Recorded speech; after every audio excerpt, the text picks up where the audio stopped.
Hey followers, this is Kenney of Movie Maker Doug 55. To start out this interview with Harold Hawley, I want to say thanks to God for letting me do these interviews. They mean a lot to me to do them, and it's pretty cool that I get to do them, and I wouldn't be able to do it without God. No other way to put it. So, today I'm interviewing Harold Hawley, the crew chief for Jeff Green. Let's see how this works out.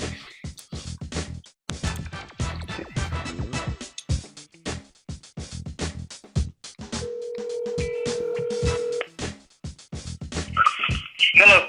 Hey Harold, this is Doug again. Hey Doug. How you doing? Good, how are you? Good. Are you ready to do this interview? Sure. Alrighty, cool. So I have a list of questions about your racing career, and hopefully you have the answer for them. And they're based on some research I've done of your statistics as a crew chief. Okay. So yeah, where are you originally from? Pell City, Alabama. Nice. What's it like living there? It's good. Small town. I mean, it's bigger now. I moved out of there in 1987. Oh, pretty cool. I'm originally from Estes Park, Colorado. Got you. I love that state. Yeah, I love it too. So yeah, what made you get into motor racing? My dad was a huge race fan back in the day, and I went over to the Talladega Super Speedway with him, and that's where I started following it. And I remember watching them guys on pit road. They'd come over for the pit stops. I watched those guys change tires and stuff. I told Dad I wanted to do that. From there, whenever I was a kid, I started working on my Little League football coach's dirt card. And that's how I got involved in the dirt series. But from there, I graduated up, met people at the racetrack. Mickey Gibbs was my first paying job in the state of Alabama. He started a Winston Cup and an ARCA team. And that was my first paying job. And then I went to work for him about a year, and he ended up getting a ride out of a company out of Ohio. And then some people that I had worked with and met, I ended up getting a job offer from Alan Kowicki in Charlotte. That's how I moved to North Carolina. Oh, that's pretty cool. And Alan Kowicki's a legend. That's pretty cool. So, who is your biggest racing hero? My biggest racing hero, Cale Yarborough. Cale Yarborough. A classic. I like him. Yeah. I think you already covered that one already, so I'll move to the next one. How did you get your ride with Chad Little's team? I had worked with the crew chief there. His name was Fred Wanky. I had worked with him in the past, and they needed a fabricator and a tire changer, and I went over there and applied for the job, and I ended up getting it. And Greg Pollock's on that team. Mark Rippon, football player Mark Rippon, called Mark Rippon Motorsports. This was the primary team owner, and so I worked for them from 1992 till 2000.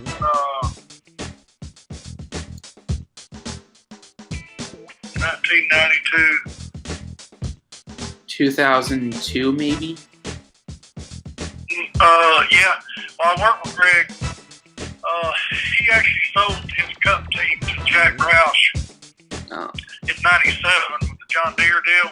And I stayed with Jack Roush through the end of 97.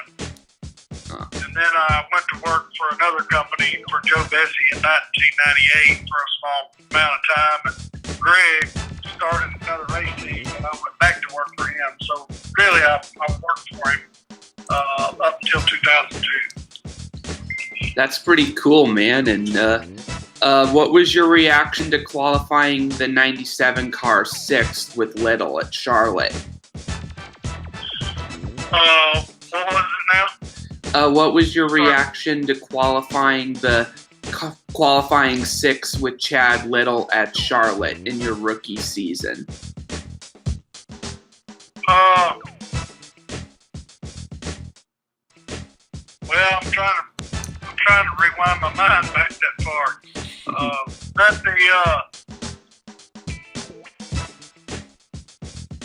In the Busch Series or the Cup Series, we ran the Sterling Cowboy car. I think it might have been the Busch Series, I believe. Well, I mean, at the time it was, it was pretty high because we had just switched to what year was this? 90 what?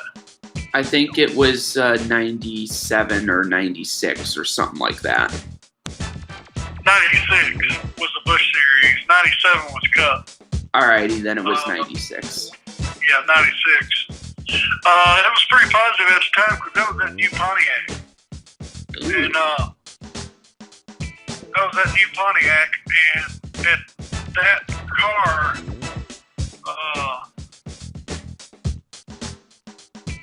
at the time we had come out, we come from racing the Ford Thunderbirds, and the Ford Thunderbird down the arrow on that car was so much different.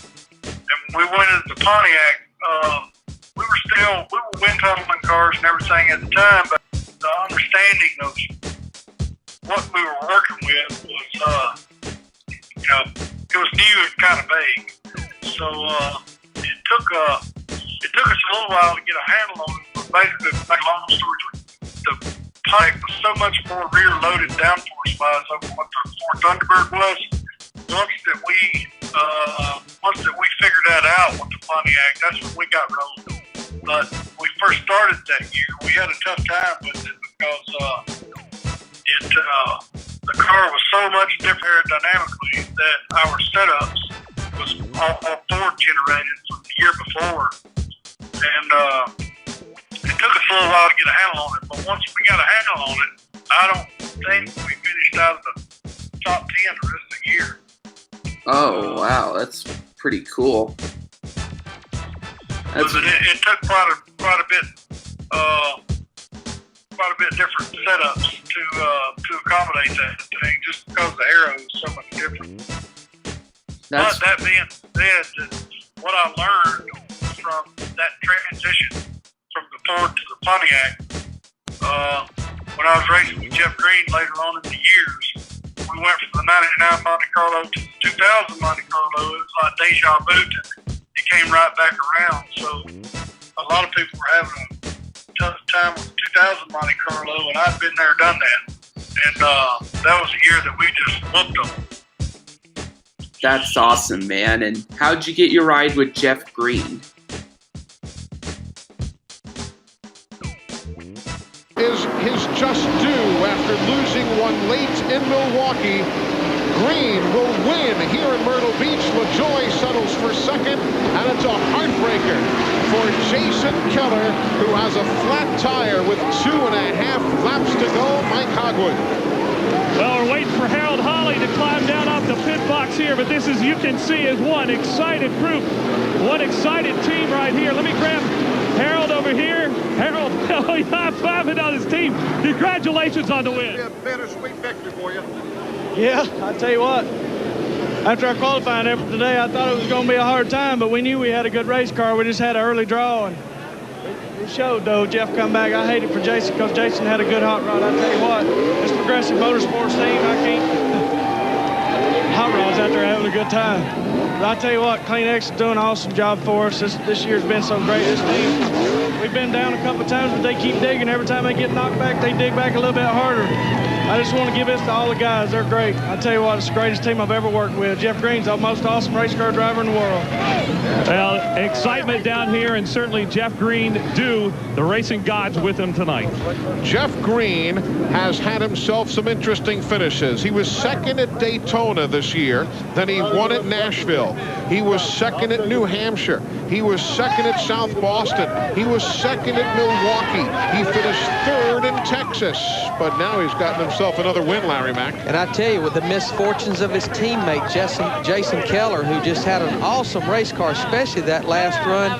Jason comes home in 8th, but there you see the left rear tire completely flat. Jason trying to come in. The tire just finally come completely apart. But his teammate's there to cash in on the problem. Sometimes this can just be a terribly ruthless business when really you see one go away with 2.5 laps to go. Jeff Green won in Las Vegas back in 1997. Earlier this year, he won in Nashville. A couple of weeks ago, he knew he had the Milwaukee race won, but it wasn't to be. Casey Atwood nudged him aside. But Glenn, here in Myrtle Beach, Jeff Green's got himself a W. Yeah, he climbs up on the car and gives the post, tells the world he's number 1, at least for tonight. And here we go with the, who started this stuff with the Coca-Cola? I don't need another one of these. Come here, Jeff Green. Now, a couple weeks ago in Milwaukee, I talked to you in Victory Lane. That didn't work out. Tonight, I thought I was going to talk to your teammate. Here I am talking to you. Congratulations. You had a great break there at the end. You had a good race car, but it took bad luck on Jason's part. Yeah, I hate it for Jason. We was wanting to run 1 and 2. I was wanting to win, but he had a great car there at the end. And our Clean X Chevrolet was awesome all night. I messed up qualifying, had an early draw, and we didn't get a good qualifying spot. But, man, this Clean X Chevrolet paid off. And these guys made the right adjustments. Just need a little bit more up off the corner there at the end to keep with Jason. But hate it for him.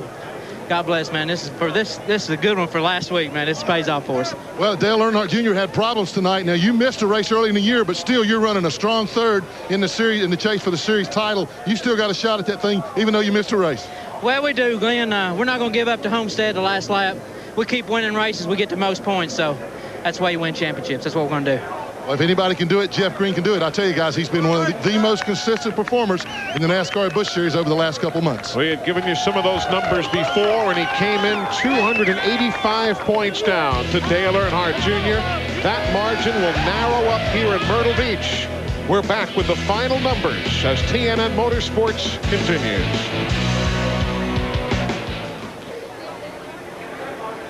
Welcome back, everybody. The Victory Lane celebration continues for Jeff Green. I'll tell you, over the last few weeks, Larry Mack, we've seen a little bit of everything. Well, we really have. You know, you just look at the night's turn of events. And I'm going to give a call to Shane Hall. They're coming home 4th. Brad Loney, 5th place finish. And the big turn of events, Dale Earnhardt Jr. having problems all night, ends up 25th.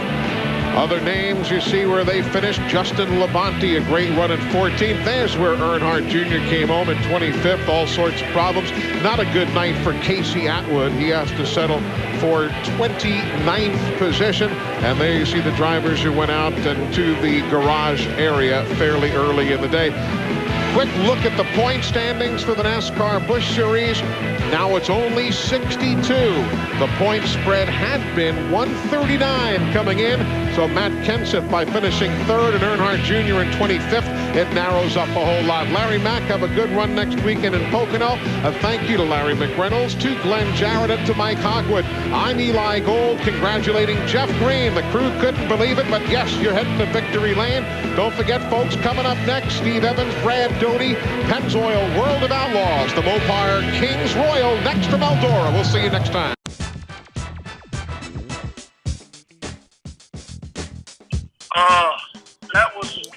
That was also Greg Bollich's team. And how Jeff Green and I had hooked up, Chad Little had gotten hurt in 95 at Charlotte. Greg Sachs wrecked him and it broke his arm. And he was able to start and park a couple times. He was able to start, but he had to pit under the first pit. He had to get out of the first pit stop. And Jeff Green was somebody that I had talked to, but never really worked with. I had a lot of respect for him, and I talked to Chad about putting him in the car. And we went to Burton Beach, and Chad started the race. Drove to the first pit stop, which is only about 20 laps in, maybe 30 laps in, and hit it, and we lost a lap. We lost a lap changing drivers. So we changed drivers, put Jeff Green in the car, and he unlapped himself and drove all the way back to fourth. It was about, that race would have been 20 laps longer, he would have won that thing. And so Jeff and I built a relationship right there.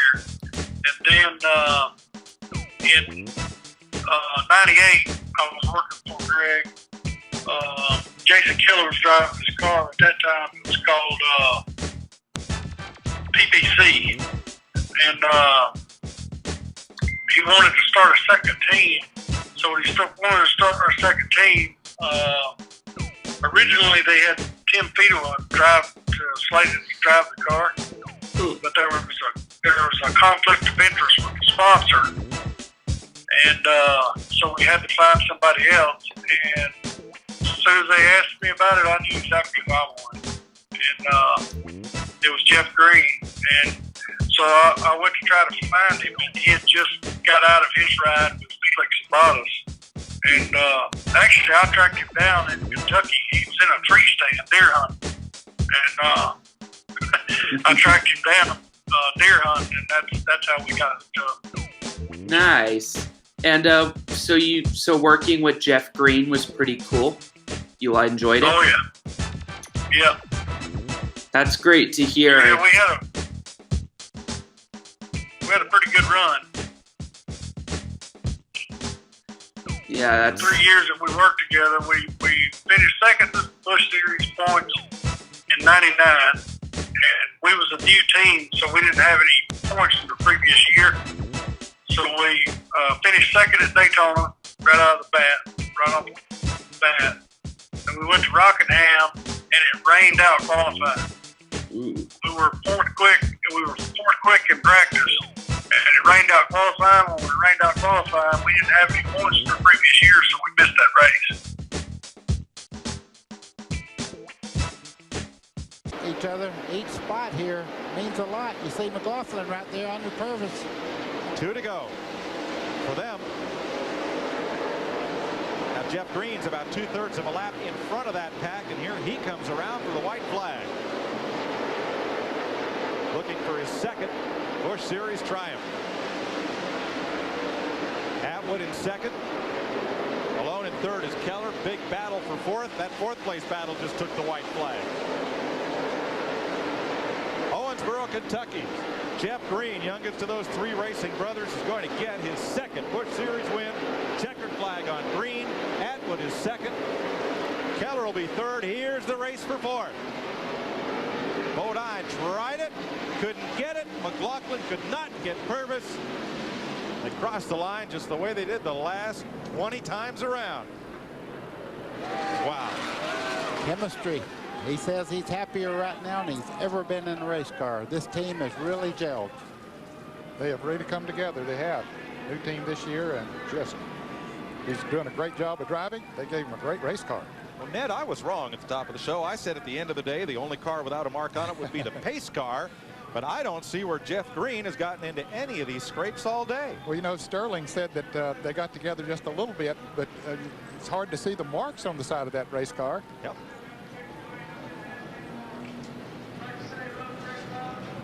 Jeff Green does a great job. It's a homecoming for him, former track champ here. The only thing he needs Kleenex for today, wiping that dust off his face. Or tears of joy. No crying. That's right. What a wild finish for fourth place. And Jeff Green will advance from 10th to 5th in the Busch Series points.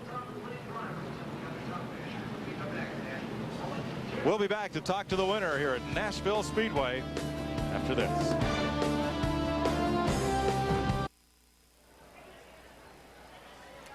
Jeff Green dueled with Sterling Marlin most of the day and then held off the field to win his second Busch Series race at his home track in Nashville. Dick Berggren's in victory lane. It is a very happy place to be here. Jeff Green, all the experience you have had here at Nashville, how important was that in your victory today?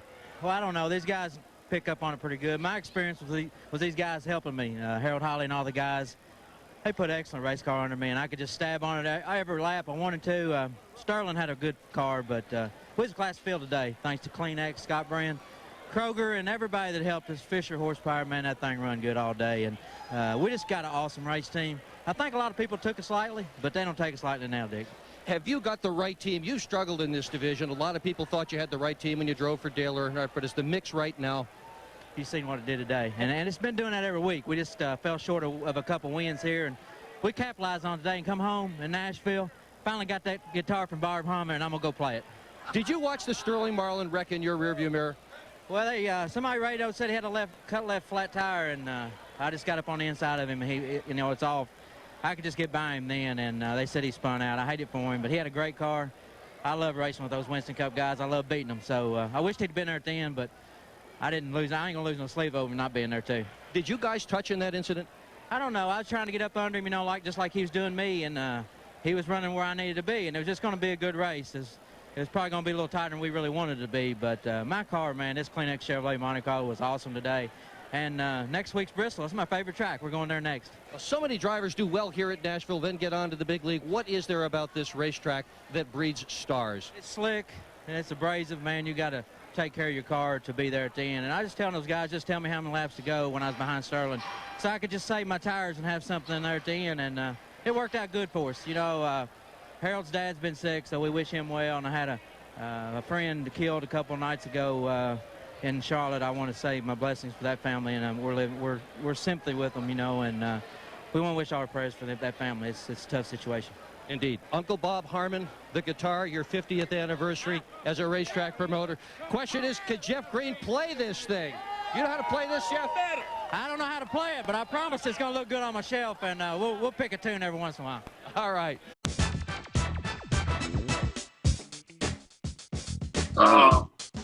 So we couldn't start, but we ended up finishing second. That was the only reason why we lost the championship to Dale Jr. that year.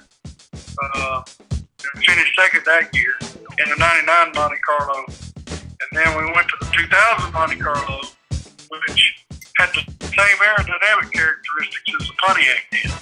And the 99 Monte Carlo had the same aerodynamic characteristics as the Ford did. So, again, when that thing came full circle for me, I knew exactly what to do. We jumped on it, and we won a championship in 2000 by the biggest points margin. I think it's still a record, the biggest points margin ever in NASCAR. Whoa, that's really cool. So, what was your reaction to winning the championship with Green?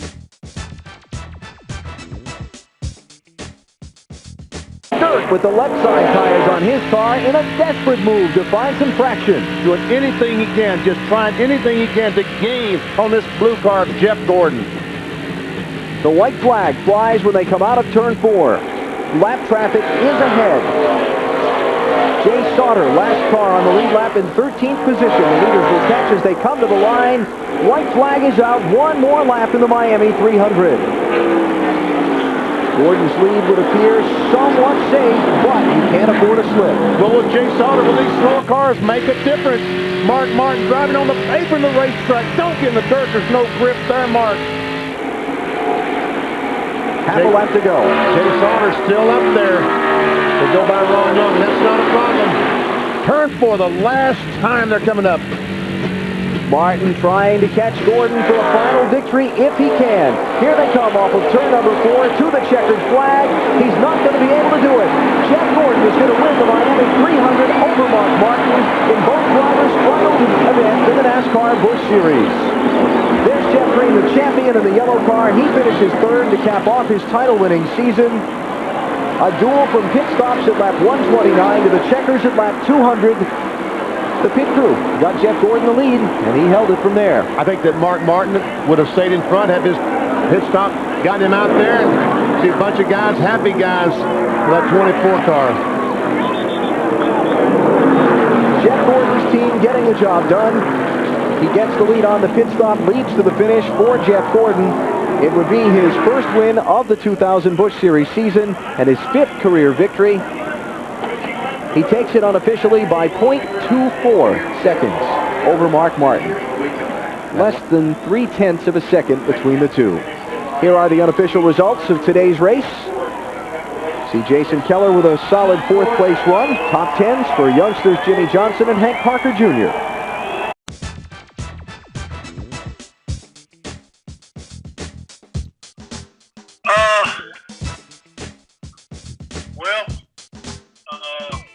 We won the championship. We locked the championship up in Memphis.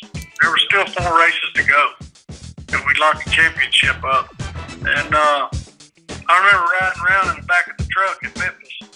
They put us in the back of the truck, and they were riding us around the racetrack because we'd locked in the points championship.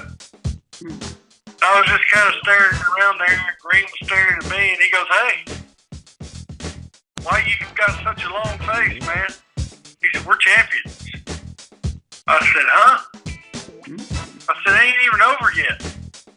He's like, "I know. We're champions." So, as we was riding around in that truck, I was trying to process the whole thing about what had gone on. I couldn't believe it. And then all of a sudden, our public relations girl started telling us, "Hey, y'all are 1 top 5 away from securing the most top 5s ever. Y'all are 1 pole away from securing the most poles ever." So it was like they threw a whole new set of goals on us while we was riding around in the back of that truck. We went after them, and we ended up winning them. We ended up breaking those records before the end of the year as well. But it took a lot. I still, it probably took 6 weeks for it to set in that we'd actually won the championship. So you clenched it with 6 races to go? 4, I think.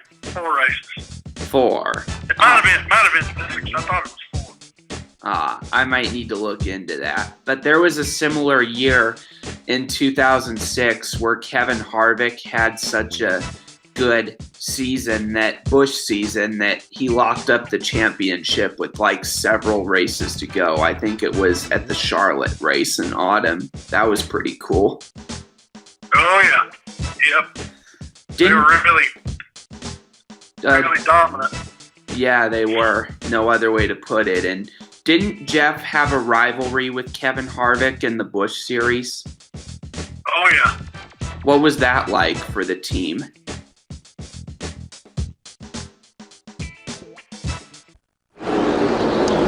We restarted, and Mark Martin got away from the field, but just now at lap 268, Jeff Green spins off a turn 2. Jason Keller in the 0-1 cannot miss him. Rusty Wallace may have received some damage in that one. Yeah. A couple others spun. Rusty's got a little right front damage, but I don't think he's going to have to come to pit road, but nothing serious. Ricky Rudd spun. Several cars all wadded up behind Jeff Green's spin. And just like we saw last night, as we restart these races with cars a lap down, and the closer to the end of the race it gets, the harder people try, and they want to get back on the lead lap, and they end up getting themselves in trouble. Watch the 30 car of Jeff Green. Oh. See, the 22 got in the back of the 12.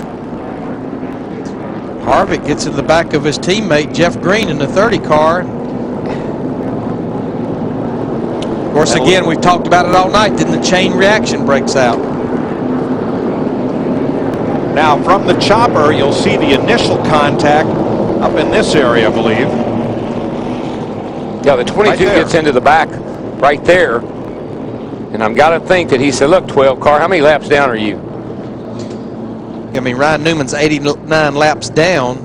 And way on the right side of your screen, Rusty Wallace hit Keller pretty hard. And he also got in the side of his teammate, Ryan Newman, as he went up the racetrack. Yeah, what he's saying is he's riding the brake, riding the car down and trying to make it turn, because they've worn all the sealer off the bottom groove now, and the only thing that'll fix that is for Mr. Feelgood. And I'm going to tell you, go ahead, Steve Burns.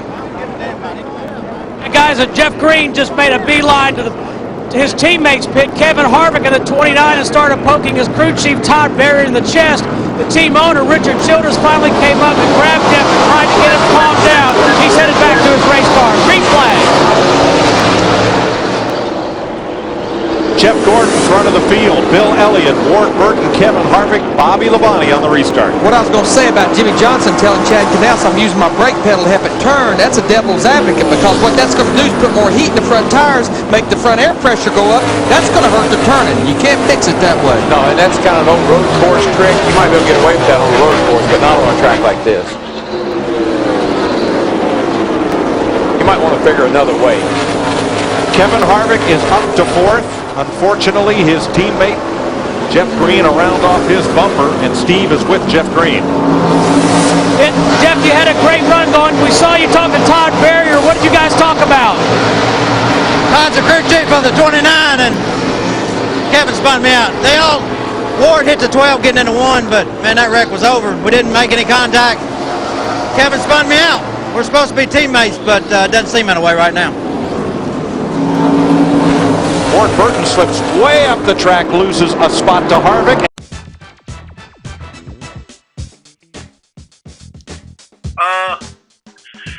Well, we were pretty intense. Like, we were like wolves at each other for the most part. But it made, it kept us going. It was awesome, really. I mean, you wouldn't have ever thought we really respected each other because we were such enemies at the time. But they respected us and we respected them. And man, it was a heck of a fight. It was a lot of fun coming back. We'd show up with something trick one week and then they'd have something trick the next week. I mean, it was an evolution of things back between their team and our team. We made NASCAR write a bunch of rules next year. That's very interesting. And if my memory's right, Jeff Green briefly drove for RCR as a teammate of Harvick, although it didn't work out from what I've read. Yeah. What was the reason you stopped working with Green after 2001 for a period of time? He left and went to RCR, and I could have went. They offered me the job, but I had been with Greg Pollock so long that I just couldn't leave. I was with him through the whole building process of that team, so I stayed. We ended up hiring Scott Riggs. What was working with Scott Riggs like? Oh, it was good. I mean, he was super fast, quite a bit different style than Jeff Green, and our whole team had been built around Green, so it took a little bit of a transition, but it didn't take us that long. I mean, I don't remember, maybe it was 4 or 5 races in, and we won Nashville. Scott was a rookie, so matter of fact, I think as a rookie we ended up winning a race quicker than anybody else at the time, any other rookie. At the time, I don't know that's still true today.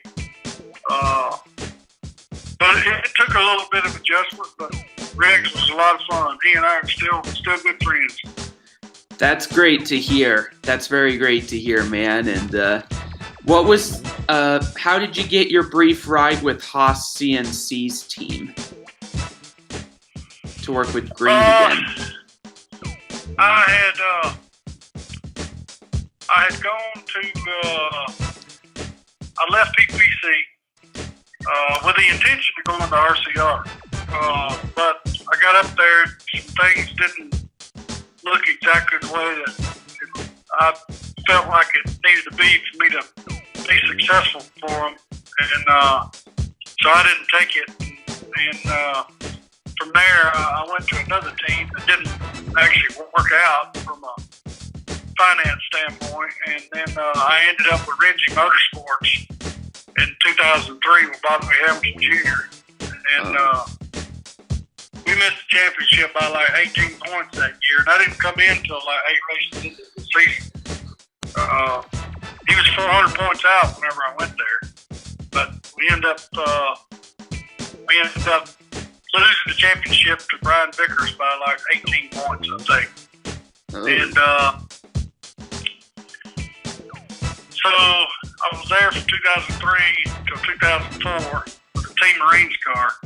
And then Bobby Hamilton Jr. went to drive for Cal Wells at PPI.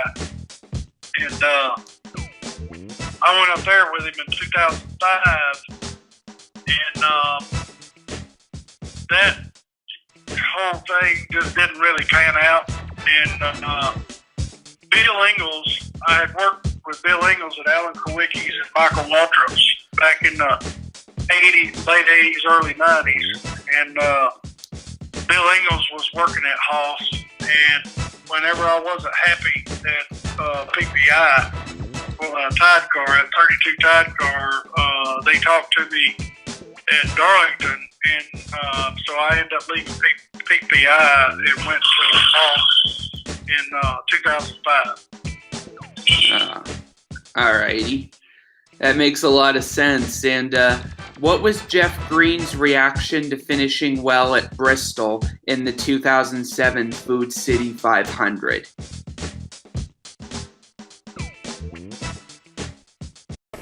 The race is over. I'll tell you one thing, Kyle Busch better not open that door. Oh, no. Because what I really think could happen here is the 5 and the 24 could get into each other and the 31 goes scooting by. And Darrell, it was pretty clean last time. You're on this older tires, this hotter tires. You got to be careful with that low gear not to spin those tires on this restart. Yeah, you better have them cleaned up. And I haven't seen him really clean them up that much. Let's see what happens here. Holy cow. Green-white checker, 2 laps to go. Kyle Busch, Jeff Gordon, Jeff Burton, Greg Biffle, Kevin Harvick. He spun them.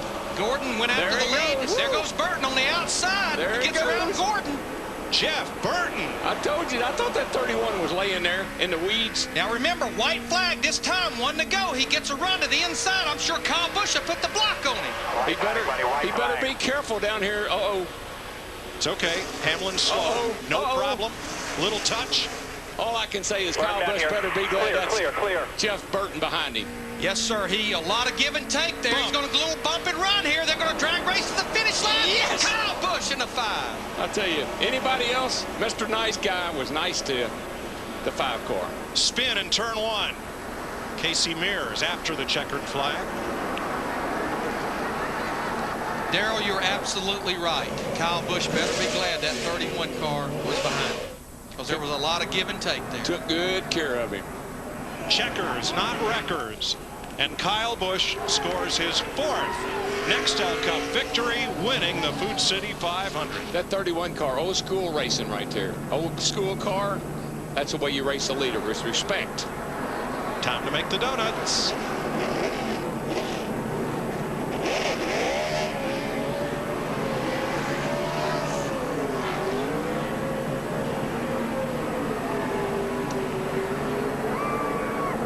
Talked about it earlier. Kyle Busch will always have the claim. Nobody can ever take it away that he won the very first race car tomorrow. What about that 5 car, though? You know, it's got a history here. Congratulations, Chevy driver Kyle Busch, for capturing Chevy's record-setting 600th victory in NASCAR's Premier Series, the most by any manufacturer. Chevy at American Revolution.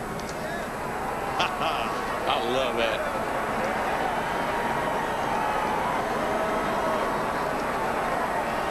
That kid deserves to win a race this year. He really, really does. Yeah, he's been awesome every race. But I love that he learned from overdriving the car earlier in the race, refocused, got to victory lane. And I can't help but think that man that he was racing is the same too, that where he went spinning backwards across the finish line at the end of the Vegas Busch Series race a couple of weeks ago. Jeff Burton ran him clean. Kyle Busch wins at Bristol.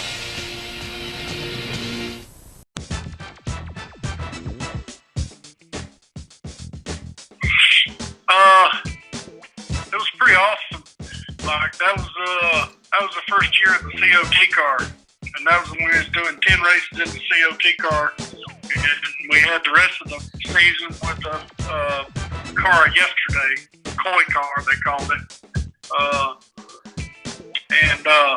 so that was a new car, and we were, basically a satellite team of Hendricks, and so we was doing a lot of testing with Hendricks and the whole 9 yards, but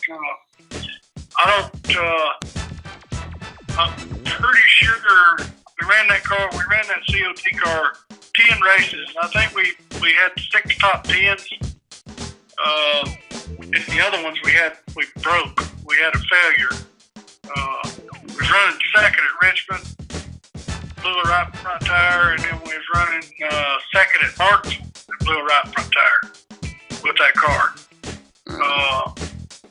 So where Haas was at the time, their car yesterday program was really behind aerodynamically the whole 9 yards, but in their defense, everything was going to the car tomorrow.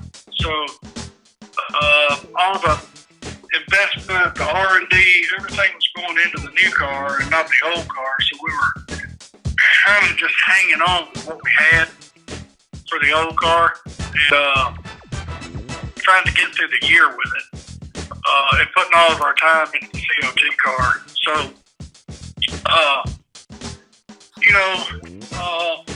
that's a damn tough business over there. So anytime you can get inside the top 10 in that Cup Series, man, it's not a win, but it sure feels a whole lot better than a top 20. Yep, for sure. Did Jeff say anything about the tremendous photo finish between Kyle Busch and Jeff Burton, or no? Not that I remember. I mean, we could have talked about it at the time, but it's been several years ago. So, yeah. I can't really remember. Yeah, no problem. And how did you get your ride with Team Renzi Motorsports?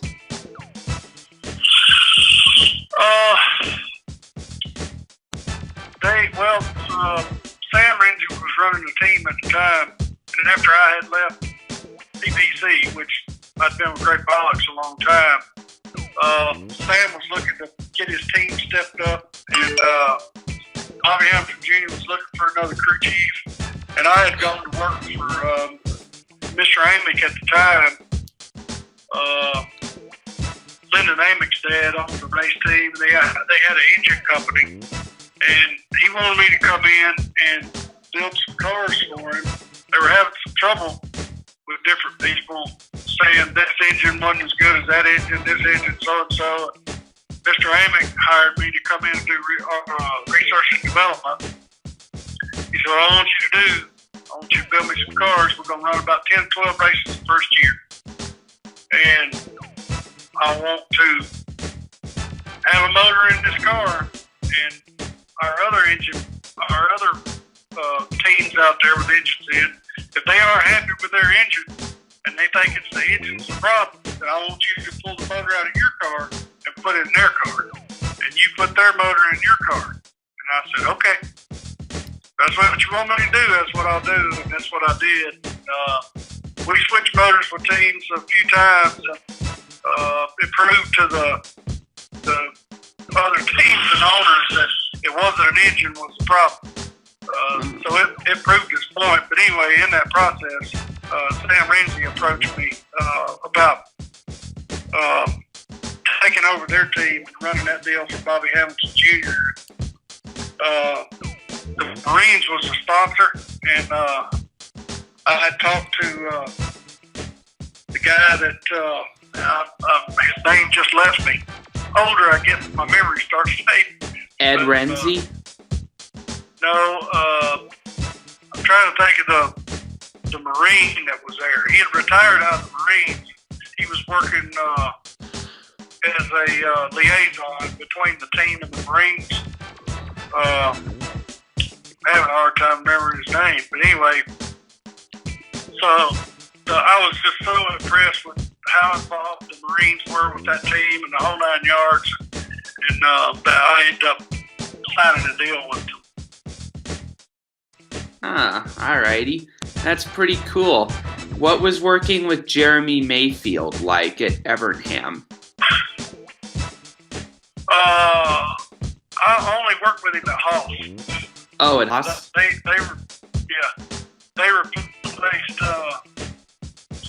replaced Jeff Green with Jeremy Mayfield late in 2007. And so I only got to work with him about 6 races. And at the end of that deal, after they let Green move and Jeremy came in, mine and Jeff's chemistry and racing was where that I kind of wanted to be.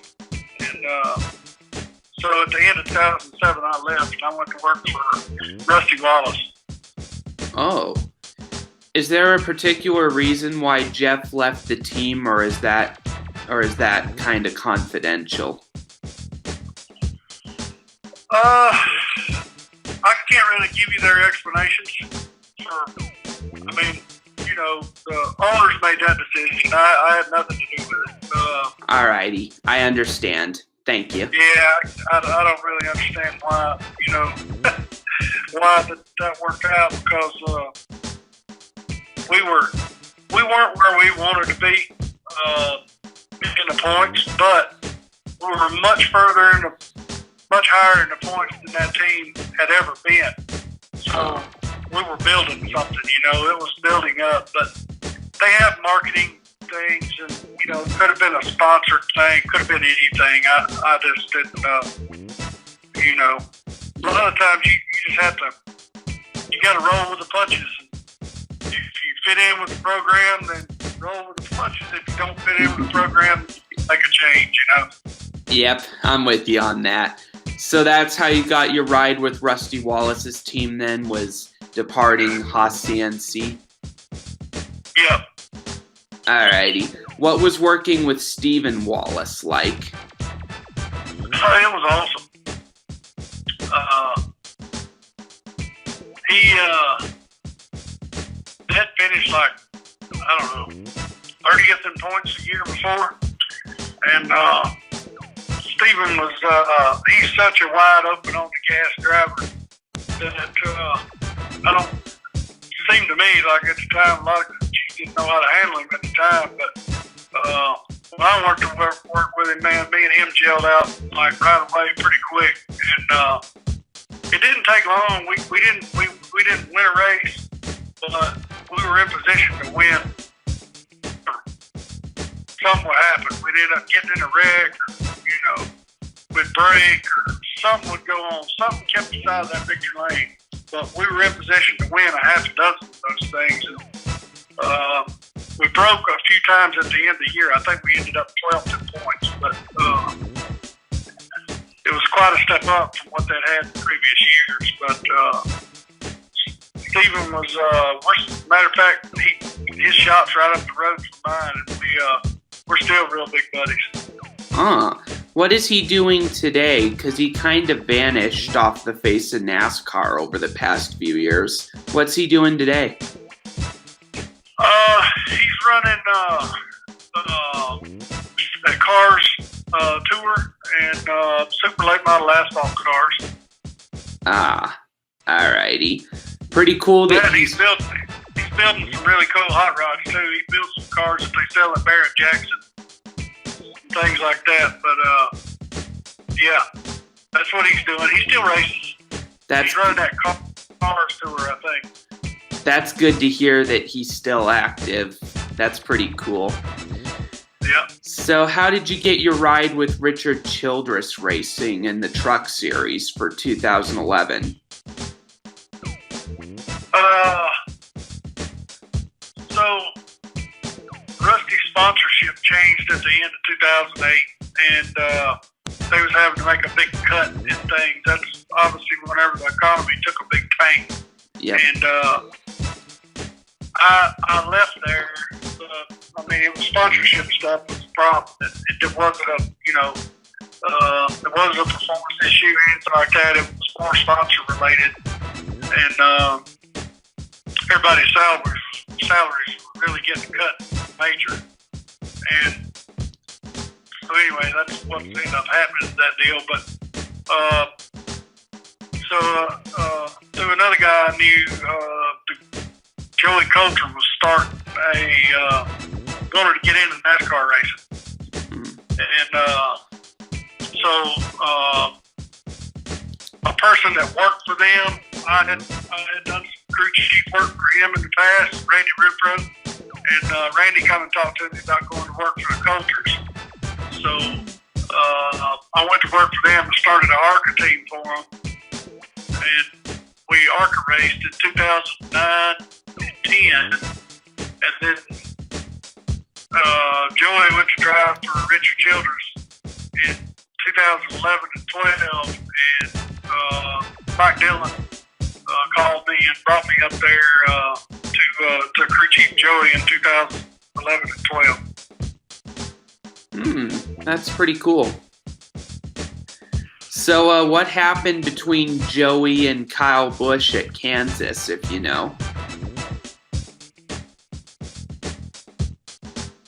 0.5 seconds, and we see Joey Coulter and the 18 of Kyle Busch racing on the racetrack. That's my speed spotlight right there. Joey Coulter talked about the fact that at Dover he figured out this racing thing. He's began lately just to put in runs that we say, okay, this kid knows how to race a truck, and he's proven it today right on the heels of Kyle Busch racing for a top 5 position.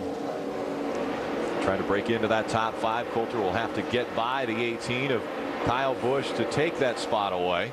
Joey's going to jump to the high side, try to get some momentum up there. Kyle able to squirt out in front of him up off the corner. Oh, big Mo, use it on it. 10 to go, Joey. Talked about it, Dover. He started 5th and finished 6th, and that's one of the toughest tracks for a young man to get his legs under him at, and Joey was able to do it. And you just can't understand how much that helps your confidence to go to a place like Dover and qualify inside the top 5 and run right there all day long. And now this will add to that. He's racing for a spot in the top 5. Is going to have to get around one of the fastest cats around to do it. Great battles all over this racetrack. You can see there on the left-hand side of the screen, Joey Coulter trying to get the top 5 away from Kyle Busch, and Parker Kligman trying to wrestle away a spot in the top 10 from Brad Sweet. And like you said, Phil, Travis Quapple just wanting to get him a top 10 this year. Who would have thought we'd have said that 7-8 races into the year that Travis Quapple hadn't got a top 10 finish? Don't let him up. And Joey Coulter's spotter letting him know he's yours. See if he's not able to clear him. Kyle fights back on the outside. Has the momentum from the top side. Those two continue to battle for that 5th spot. Kyle Busch has it. Coulter trying to take it away. 6 laps of racing to go. Clint Boyer, his best finish in Kansas, has been 2nd. He's done it both in the Cup Series and the Nationwide Series, but has never won in his home state. He definitely doesn't want to see a green-white checker. Anytime there's as many battles on this racetrack like you see here, guys side by side, that's certainly a possibility. Joey's in a very vulnerable spot there on the inside of the racetrack. You notice Kyle's sticking pretty close to him now. That's going to make Joey's truck a little bit looser. Baby, he's yours right down here in 1.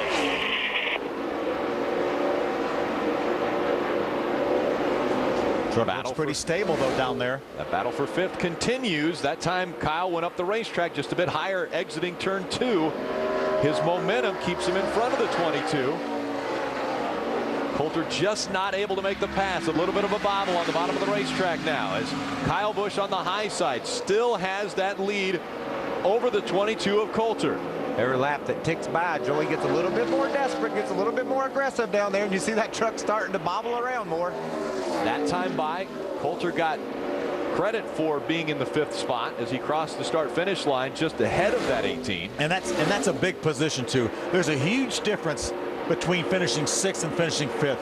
There's a good shot of Joey Coulter, who got his career best finish at 5th there. Let's take a look back and how we saw him battling Kyle Busch here. That's coming off turn number 2. He's going to jump down to the bottom of the racetrack as they go down to turn number 3. He knows he's out of time. He's going to have to make it happen now. Got aggressive and drove up the hill. He took that position away from Kyle Busch. And I think he did it at the exact right time because that was the last lap. And this is after that battle. Kyle's going to pull up beside him and say, Joey, that's not how to do it. But see the little bit of smoke there? That was tire smoke from the trucks rubbing together. But pretty cool pass by Joey Coulter.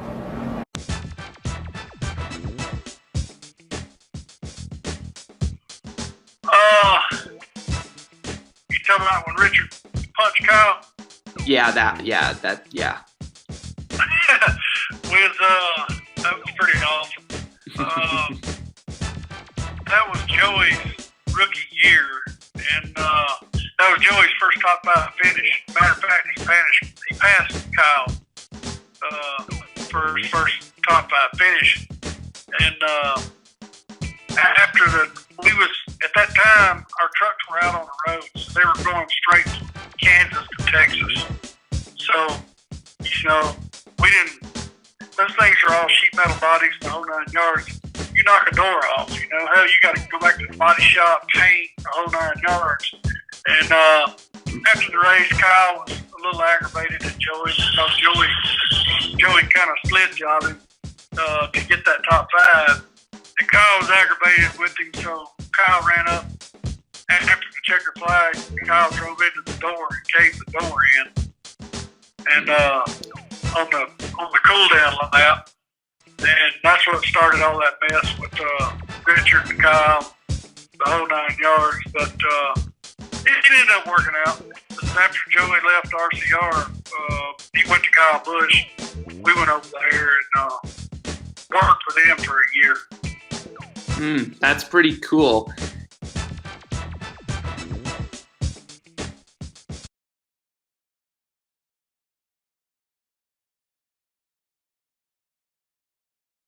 With as hot as it is and the tires, had a bunch of laps on them, once the tires start sliding, it's really hard to get them to stop, and we just kind of, run up towards the fence. I really hate that it happened because, it was going to be a pretty exciting little run to the line, but, I guess that's part of the mile-and-a-half stuff. It was a pretty wild day. We started off tight, and then halfway through that run got loose, and it just seemed like the truck just kept flipping back and forth. When we put tires on it, it would do the same thing. Got caught speeding leaving pit road and had to go to the back, but Harold Holly, my crew chief, and those guys played great pit strategy and saved us a set of tires right there for the end, and we were able to get back up through there and bring home a top 5. Had an awesome battle with Kyle Busch. That was a learning experience like no other. It was amazing the kind of stuff I learned running behind him and then just trying to get around him. It seemed like he knew where I was going before I did. But just great day for RCR Chevy. Just can't wait to go to Texas next week.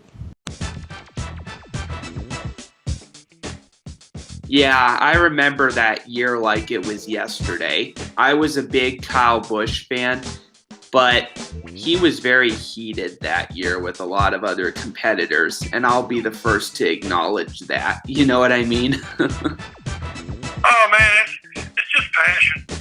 Yeah. He's just so passionate about it. Hell, it don't bother me. The more passionate, the better. I don't mind seeing a good fist fight every now and then. Yep, I'm with you on that. I remember a few years back when Jeff Gordon got into it with Keselowski, and I remember laughing my butt off because I was not a big Keselowski fan.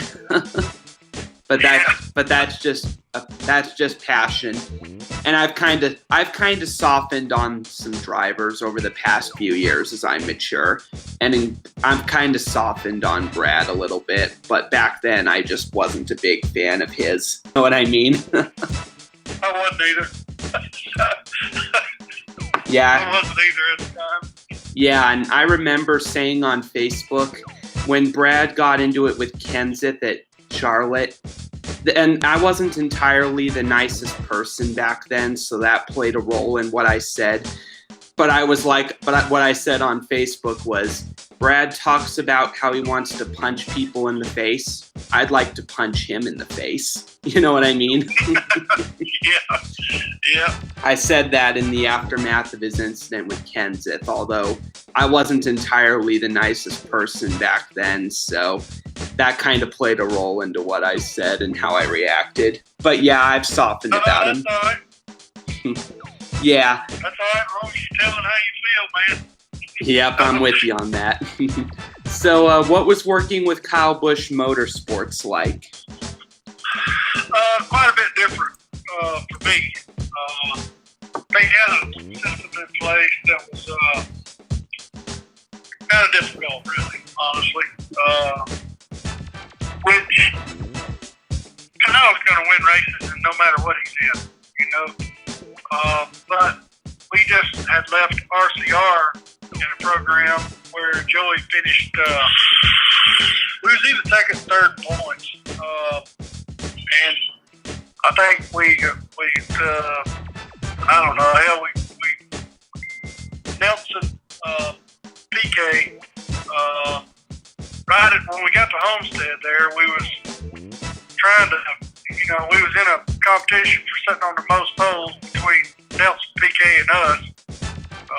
But we ended up losing the championship by 12 points or something like that. So we had a great year at RCR. And then we got over there, and things were quite a bit different. It really didn't match well for Joey. It really didn't match well for me either. It just wasn't the place for us. But can't take anything away from winning the race or anything else. Just, you know, sometimes chemistry works out, and sometimes it don't. But as far as working for Kyle, I thought Kyle was man. The times we would sit around and, you know, competition meetings and stuff like that, where at the racetrack we would all gather up and talk about setups, where the racetrack was going to go, to listen to some of the stuff that he had to say and the knowledge that was coming out of his head about what was going on in the truck and the racetrack. I was just floored by it. Just to hear him talk was like, wow. I mean, that guy's good. Yeah, I'm with you on that. He's a very good driver. And it's pretty cool that he won the championship and this time ran the full season last year. That was pretty cool. Yeah. Yeah. And what's your favorite? He deserves it, man. He's nobody goes as hard as he does. Yep, I agree with you on that. Yep. I remember a few years back when he won the first championship for his career after that comeback. And if you go onto one of my old YouTube channels that's not active anymore, you'll see that I celebrated like crazy. Good deal. Yeah. So what's your favorite racing movie, if you had to pick one, between Days of Thunder, Talladega Nights, or any others you can think of? Brewster Baker and a six-pack. Ah, alrighty. That's a pretty good one. I've seen it before. And this is my last question on the list. What are you doing these days now that your NASCAR career seems over?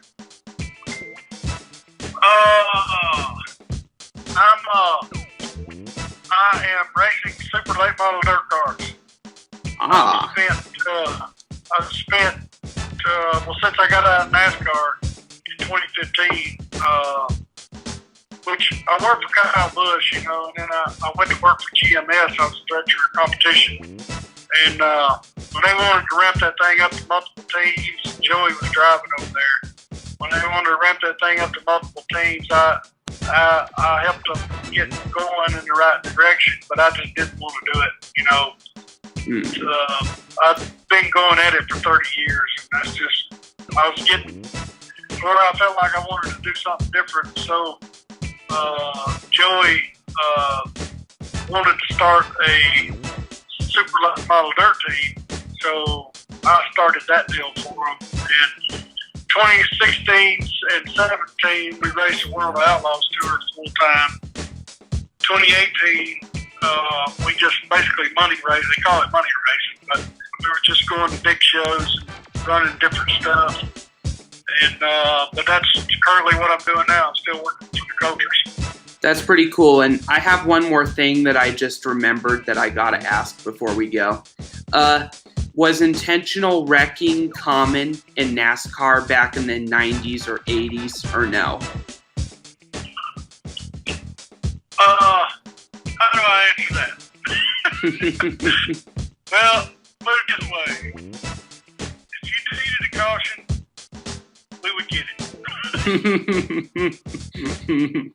Okay, that's a good way to look at it. You're funny, man. Yeah. Yeah. If we needed a caution, we would make it happen. Funny. Alrighty, that's all I have. Thank you, man, for your time. Okay, bud. I appreciate you. No problem, and I'll let you know when my project comes out. Okay. I appreciate that. Alrighty, cool. Have a good day. Yes, sir. You too. Alright, bye. All right. Alrighty, that turned out very well. I really enjoyed it.